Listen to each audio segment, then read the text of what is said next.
देख रहे हैं आज तक, आपके साथ मैं हूं अंजना ओम कश्यप। क्या एक महिला के मंदिर में जाने से मंदिर अपवित्र हो जाता है? किसका आदेश है ये, भगवान का या चंद ऐसे लोगों का जो सोचते हैं कि धर्म उनकी बातों से चलेगा, धर्म बांटेगा पुरुष और महिला को, महिलाओं को उनके अधिकार से रोकेगा?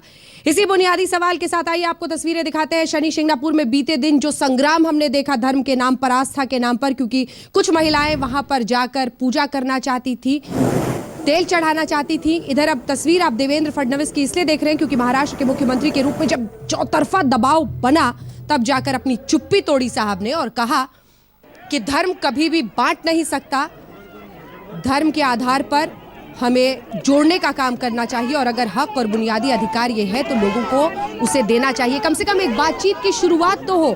शनि शिंगणापुर ट्रस्ट के लोग इन महिलाओं से बात तो करें, खोजे तो एक रास्ता कि क्यों कुछ महिलाओं को लाठियां मिलती हैं और कुछ पुरुष बड़े आराम से जाकर पूजा कर सकते हैं। क्या इस देश का संविधान उन्हें मिलेगा? इसी बुनियादी सवाल के साथ आइए अब आपको दिखा देते हैं कुछ प्रतिक्रियाएं, क्योंकि अब सवाल हक का हो गया है, सवाल अधिकार का हो गया है। हम आपको दिखाएंगे किस तरह से अब राजनीतिक सरगर्मियां भी इस पर तेज हो गई हैं, क्योंकि तमाम पार्टियां धीरे धीरे अब एक सुर में आकर ये कह रही हैं कि अगर महिलाओं का ये अधिकार है तो ये अधिकार उन्हें मिलना चाहिए। लेकिन उससे पहले बहस की अब शुरुआत करते हैं। परिचय आपका उन तमाम मेहमानों से कर देते हैं, क्योंकि आज तक पर लगातार 2 घंटे इस विषय पर हम करेंगे चर्चा, क्योंकि हम ये मानते हैं कि ये विषय इस देश के लिए महत्वपूर्ण है और खास तौर पर 67वें साल में इस गणतंत्र को ये बहस जरूर करना चाहिए कि आखिर महिलाओं को क्या उनके अधिकारों से रोका जा रहा है। कोई मंदिर किसी महिला के पहुंचने से अपवित्र कैसे हो सकता है और कैसे उसकी पवित्रता कायम रह सकती है एक पुरुष के पूजा से? आइए सबसे पहले आपका परिचय उन खास मेहमानों से कर देते हैं जो हमारे साथ इस पूरी चर्चा में शामिल हो रहे हैं। पहले तो बहुत बहुत स्वागत, क्योंकि युवा हमारे साथ आज इस बहस में शामिल रहेंगे। बहुत बहुत शुक्रिया आप सभी का, तालियां अपने लिए बजा लीजिए। और अब आपका परिचय उन खास मेहमानों से जो हमारे साथ साध्वी खोसला दलाल जी हमारे साथ साध्वी हैं, स्टूडियो में मौजूद हैं। मौलाना अंसार रजा साहब जो कि चेयरमैन है गरीब नवाज फाउंडेशन के, वो हमारे साथ हैं।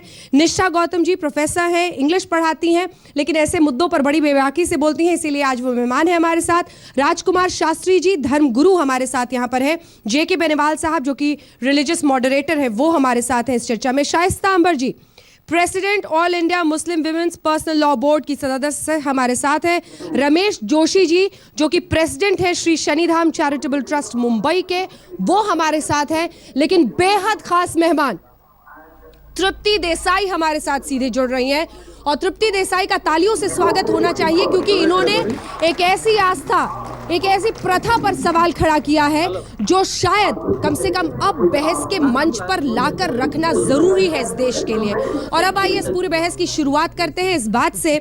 सबसे पहले तो मैं तृप्ति देसाई जी आप ही के पास आना चाहती हूँ और आपसे ये सवाल करना चाहती हूँ, कौन सी वो सोच है जो आपको इस वक्त ताकत दे रही है? क्योंकि बीते दिन हमने देखा एडिशनल एसपी लेवल के अधिकारी मैदान में कूद गए थे महिलाओं को रोकने के लिए, क्योंकि उन्हें ये डर और भय सता रहा था कि महिलाएं मंदिर में जाकर पूजा ना कर ले। 67वें लोकतंत्र में इस बरस में इससे हास्यास्पद क्या हो सकता है?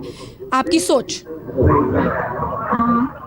शुरुआत में तो एक महिला जब शनि प्लेटफॉर्म पे गई और भगवान अपवित्र हो गए, ये जो सोच थी, यहाँ से ही हमारी ये शुरुआत हुई कि जब महिला वहाँ पे जाती है तो भगवान अपवित्र कैसे होते हैं।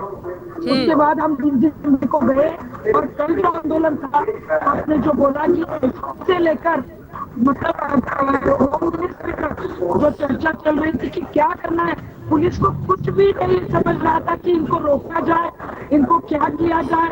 जब 1000 महिला हमारे साथ रोड पे गई तो उन्होंने हमें रोका, धक्का मुक्की की, लेकिन एक भी महिला उसमें ऐसी नहीं थी जिसने बोला कि मुझे बाहर जाना है।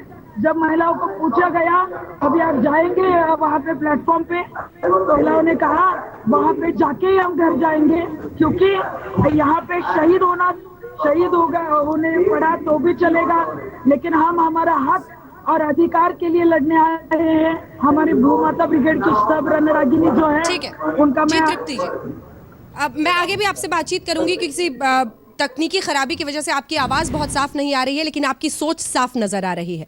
और उस सोच को आज देश सलाम इसलिए कर रहा है, सिर्फ देश, क्योंकि वो ये मानता है कि कम से कम ऐसी कोई भी मान्यता हो उस पर सवाल तो हो, बहस तो हो। मैं चाहती हूं कि जितने लोग यहां पर मौजूद हैं, आप सबसे मैं पूछूं कि आपको लगता है कि इन महिलाओं को अंदर जाने देना चाहिए, प्रथा पर फिर से सोचने की जरूरत है? हाथ उठाइए जितने लोग ये मानते हैं। जब हक है, लेकिन उससे पहले कुछ लोग हैं क्या ऐसे भी जो मानते हैं कि ऐसा नहीं होना चाहिए? नहीं, कम से कम आज तक के ऑडियंस में यहां पर मौजूद लोगों में से कुछ लोग भी, कोई भी ऐसा नहीं है जो ऐसा मानता है, लेकिन मुझे पता है कि मेरे पैनल में ऐसे कई लोग होंगे। और मैंने मौलाना अंसार रजा साहब को, शाइस्ता अंबर को इसलिए बुलाया है क्योंकि याद रखिए, ये एक शनि शिंगलापुर मंदिर की बात नहीं है, ये हाजी अली दरगाह की भी बात है, ये निजामुद्दीन दरगाह की भी बात है। तो क्या धर्म महिलाओं को उनके हक से, उनके अधिकार से वंचित करने का माध्यम भर रह गया है? क्या महिलाओं के दरगाह में जाने से, महिलाओं के मंदिर में पहुंचने से मंदिर या दरगाह अपवित्र हो जाएंगे? कौन सी सोच है? वही जो जननी है, वही जो सृष्टि है, वो अपवित्र कर रही है। इसी बुनियादी सवाल के साथ आइए अब इस चर्चा की शुरुआत करते हैं। सबसे पहले तो साध्वी जी आपसे पूछ लें, जाने देना चाहिए नहीं? देखो, जो इनका ये मानना है कि शनि सिंगनापुर में औरतें तेल नहीं चढ़ा सकती, हाँ। मैं अपना खुद का एक्सपीरियंस आपको बताऊंगी कि 2014 में मैं 2 बार शनि सिंगनापुर गई हूँ। मुझे बिल्कुल भी ऐसा नहीं लगा कि कोई भी जेंडर बायसनेस है या जेंडर इनइक्वालिटी है। ठीक है, मैंने वहाँ पे तेल भी चढ़ाया है, जो कि लाइन में लग के दोनों औरत और मर्द दोनों एक ही लाइन में लग के तेल चढ़ाते हैं। किस साल की बात कर रही मैं 2014 की बता रही हूँ। लेकिन वहाँ तो 2014 में अलाउड नहीं था, वो हाथ उठा रही हैं। नहीं, आप मैं बोल सकती हैं। एक सेकंड, गलत फैक्ट्स ना चले जाए, ये राष्ट्रीय टेलीविजन है। एहसास रखिए कितना बड़ी ये जिम्मेदारी है। तृप्ति देसाई ये कह रही है कि 2014 में तेल चढ़ाया। हाँ, लेकिन इन्होंने नीचे से तेल चढ़ाया है और वो बिल्कुल नीचे से तेल चढ़ाया है। हाँ, और वो जो बोल रहे हैं कि वहाँ पे जेंट्स भी अलाउड नहीं है, लेडीज भी अलाउड नहीं है, तो वहाँ पे मंदिर में 11,111 रुपए हम जब जेंट्स भरते हैं तो वहाँ पे वो ऊपर प्लेटफॉर्म पे जाके तेल भी चढ़ाते हैं, पूजा भी करते हैं और अभिषेक भी करते हैं। लेकिन मतलब वीआईपी पुरुष, पैसे वाले पुरुष, वीआईपी पुरुष अगर आप हैं तो आप ऊपर जाकर तेल चढ़ा सकते हैं। चलिए, फैक्ट्स गलत नहीं जाना चाहिए, इसलिए फैक्ट्स बहुत जरूरी होते हैं। खोसला जी बताएं। मेरा इसके मानने में ये कहना है कि ये सदियों से चली आई प्रथा है। कोई ऐसा नहीं है कि ये प्रथा अब से चली है। दूसरी बात ये है कि हमारे हिंदू धर्म में, हमारे सनातन धर्म में कहीं भी ये नहीं लिखा हुआ है कि औरत पवित्र है। ये मानिए कि हमारा धर्म वो है जो औरत को दुर्गा, औरत को लक्ष्मी, औरत को सरस्वती मानता है। क्यों? मतलब पूजा करने से क्या हो जाता है? नहीं, आप नहीं, मतलब इंसान नहीं है वो। नहीं, पूजा तो इंसान मत बनने दीजिए। पूजा करने से साथ कोई बराबर मनाही खड़े नहीं मत है। होने दीजिए, या तो देवी बना दीजिए या बाहर रख दीजिए। ऐसा कुछ नहीं है, पूजा करने से कोई मनाही नहीं है। सिर्फ मनाही ये है, प्रथा तो सती क्या है? वो भी एक प्रथा है, क्यों खत्म किया फिर उसे? आप मेरी बात पूरी होने दीजिए। मनाही सिर्फ काउंटर क्वेश्चन से क्यों डरती हैं आप? तो मनाही सिर्फ इस चीज से है कि तेल शनिदेव के ऊपर क्यों नहीं औरत चढ़ाती है। हाँ। शनिदेव को सबसे पहले न्यायाधीश माना जाता है। शनिदेव की जो कहते हैं कि शनिदेव के पास लोग तभी जाते हैं दुख में जाते हैं, सुख में कोई शनिदेव के पास नहीं जाता। शनिदेव के पास आप तब जाते हो जब आपकी कुंडली में अगर शनि ठीक नहीं है या आपके ऊपर 60 सती चल रही है, तब आप जाते हो शनिदेव के पास। ये माना जाता है कि औरत के ऊपर शनि का प्रकोप नहीं पड़ता है, इसलिए औरत को शनिदेव बोलते हैं कि दूर से ही मेरी प्रार्थना करो। चलिए ठीक है, इस पर किसी को काउंटर क्वेश्चन उनकी इस बात पर करना है, पूछो। आपको लगता है कि 21वीं सदी में आज भारत है और ये शोभा देता है कि आप महिलाओं के प्रति ऐसा रवैया अपनाएं कि नहीं, उनके ऊपर दुख नहीं चढ़ता है? वो क्या महिलाओं का आज उत्पीड़न नहीं हो रहा है? क्या महिलाएं दुख में नहीं है? क्या वो शनिदेव के मंदिर नहीं जानी चाहिए? क्या मंदिर जाने से महिलाओं को कोई नहीं रोक रहा है। ये एक पर्सनल क्या है बात है। इसमें पर्सनल क्या है? नहीं, वो कह रहे हैं कि मतलब कोई लड़का अगर महिलाओं के अधिकार पर बोल दे तो पर्सनल हो गया? नहीं, वो कह रहे हैं कि 21वीं सदी चल रही है और 21वीं सदी पर महिलाओं पर कोई दुख नहीं आता। हाँ। उसकी बात मैंने कहा तो आप तो नहीं हुआ कहीं से। ठीक है, आप पूछिए। सोशियोलॉजिकली रूढ़ियां तोड़ने के लिए होती हैं, उनको तोड़ा जाता है। आज जब देश 67वां गणतंत्र दिवस मनाता है तो महिला होकर आप क्या कह रही हैं? मुझे शर्म आ रही है। नहीं, यहाँ आप गलत हैं। आप बैठिए यहाँ पर, मैं मानती हूँ, लेकिन महिलाओं को पूरा हक है, महिलाएं भी देश को चला रही हैं। लेकिन ये फेथ की बात है, ये फेथ की बात है। मैं खुद ये फेथ मानती हूँ कि एज एन एल्डर, अब हनुमान जी को क्यों महिलाएं हाथ नहीं लगाती? आप इस चीज का जवाब दो। इस पे निष्ठा बोलना चाह रही है। देखिए यहाँ पे एक जो इन्होंने बात कही वो मुझे बहुत अच्छी लगी कि ये फेथ की बात है या आस्था की बात है। आस्था को क्या हमें आज एक रिविजिट करने की ज़रूरत नहीं है कि आस्था एक बहुत ही प्राइवेट चीज़ है। मैं भगवान को मानूं या नहीं मानूं, किसी रूप में मानूं, ये एक पर्सनल मैटर है और होना चाहिए। इसको हम इंस्टीट्यूशनलाइज कर देते हैं।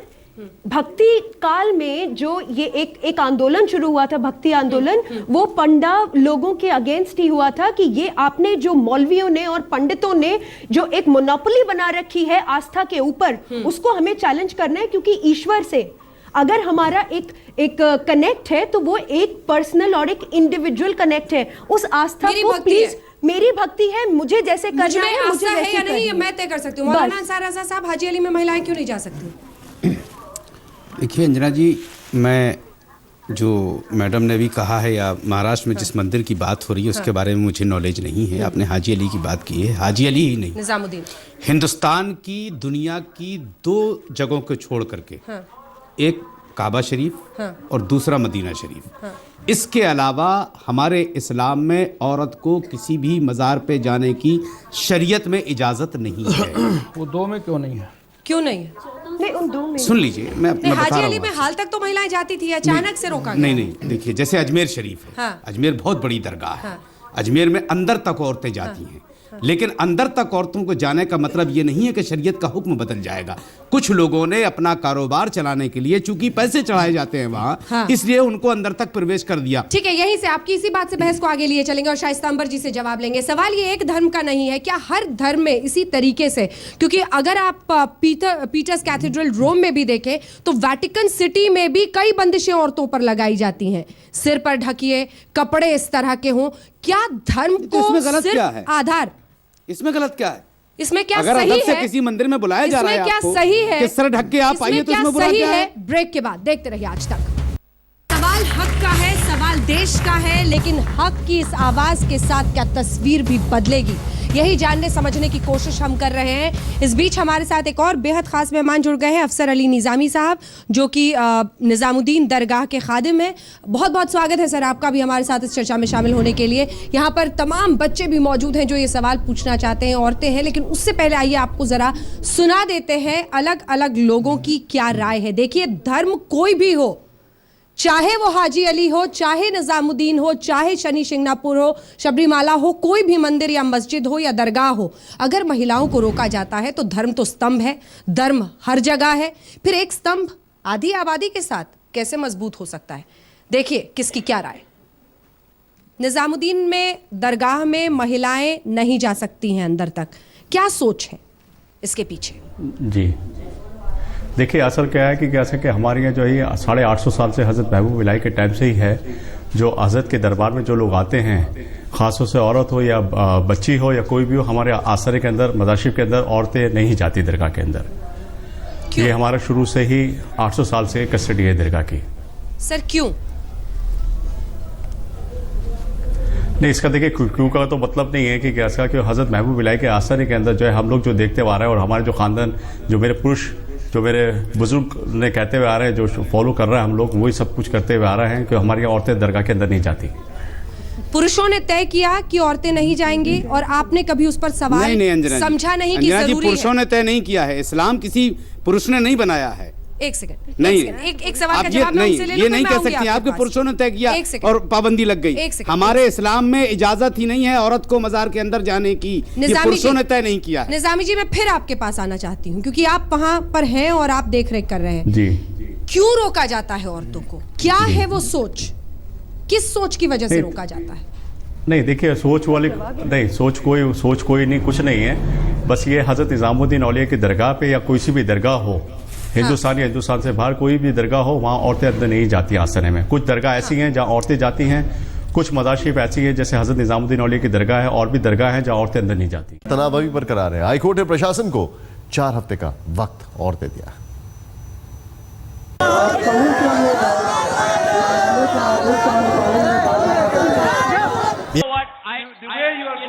I love the arrogance of the BJP. This is right. I love their arrogance, but this is what's going to be hubris, which is going to take them down. No, I am. We know the people of India vote.